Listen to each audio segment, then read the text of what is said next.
jemaat di Korintus. Saudara-saudara, ada berita bahwa di antara kalian terdapat percabulan, bahkan percabulan yang begitu rupa, yang di antara bangsa-bangsa yang tidak mengenal Allah pun tidak terdapat, yaitu bahwa ada orang yang hidup dengan istri ayahnya. Sekalipun demikian, kalian malahan menyombongkan diri. Tidakkah lebih patut kalian berduka cita dan menyingkirkan orang yang berbuat demikian dari tengah-tengah kalian? Sekalipun aku tidak hadir secara badani, namun secara rohani aku hadir, dan aku menjatuhkan hukuman atas orang yang berbuat demikian, seakan-akan aku hadir di tengah kalian. Jadi, bila kalian bersama dengan aku, berkumpul dalam roh dengan kuasa Yesus Tuhan kita, orang itu harus kita serahkan kepada iblis dalam nama Tuhan Yesus, sehingga tubuhnya binasa, tetapi rohnya diselamatkan pada hari Tuhan. Maka tidak baiklah kalian menyombongkan diri. Tidak tahukah kalian bahwa ragi yang sedikit saja dapat meresapi seluruh adonan? Maka buanglah ragi yang lama, supaya kalian menjadi adonan yang baru, sebab kalian memang tidak beragi.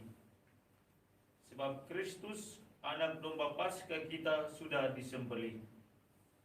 Karena itu, marilah kita berpesta, bukan dengan ragi yang lama, bukan pula dengan ragi keburukan dan kejahatan, melainkan dengan roti yang tidak beragi, yaitu kemurnian dan kebenaran. Demikianlah sabda Tuhan. Syukur kepada Allah. Mazmur tanggapan dengan refrain, Tuhan, bimbinglah aku dalam keadilan-Mu. Tuhan, bimbinglah aku dalam keadilan-Mu. Engkau bukanlah Allah yang berkenan akan kefasikan. Orang jahat akan menumpang padamu. Pembual tidak akan tahan di depan matamu. Engkau benci terhadap semua orang yang melakukan kejahatan. Tuhan, bimbinglah aku dalam keadilan-Mu. Engkau membinasakan orang-orang yang berkata bohong. Tuhan jijik melihat penumpah darah dan penipu. Tuhan, bimbinglah aku dalam keadilan-Mu. Tetapi semua orang yang berlindung padamu akan bersuka cita. Mereka akan bersorak-sorai selama-lamanya, karena Engkau menaungi mereka. Karena Engkau akan bersukaria orang-orang yang mengasihi nama-Mu. Tuhan, bimbinglah aku dalam keadilan-Mu. Bait pengantar Injil. Haleluya, haleluya, haleluya, haleluya, haleluya, haleluya.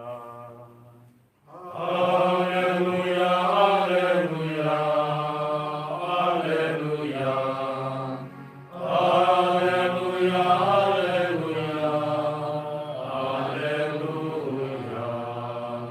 Domba-dombaku mendengar suaraku, sabda Tuhan.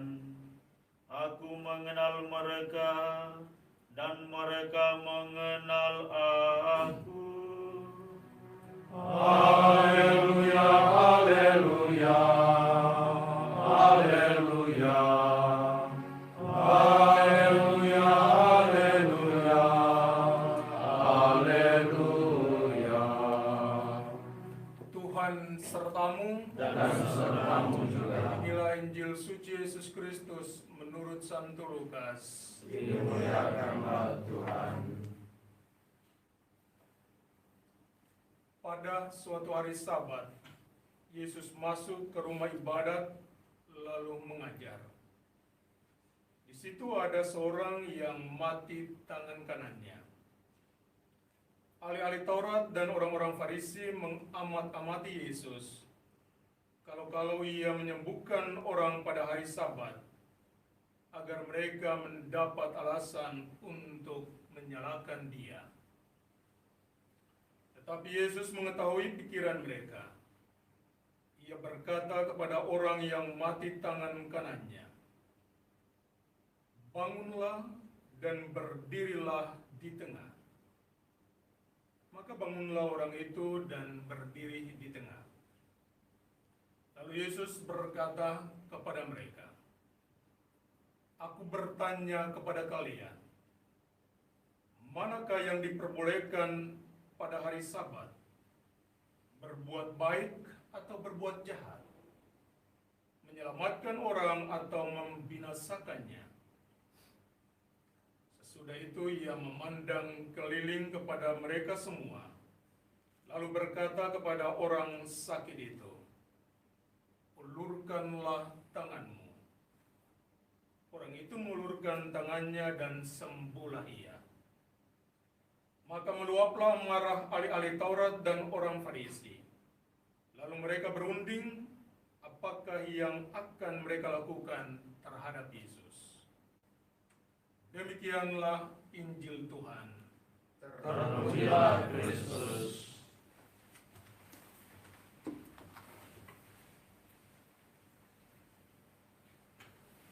Sadar atau tidak, kadang kita menutupi kekurangan diri sendiri dengan cara mencari kesalahan orang lain.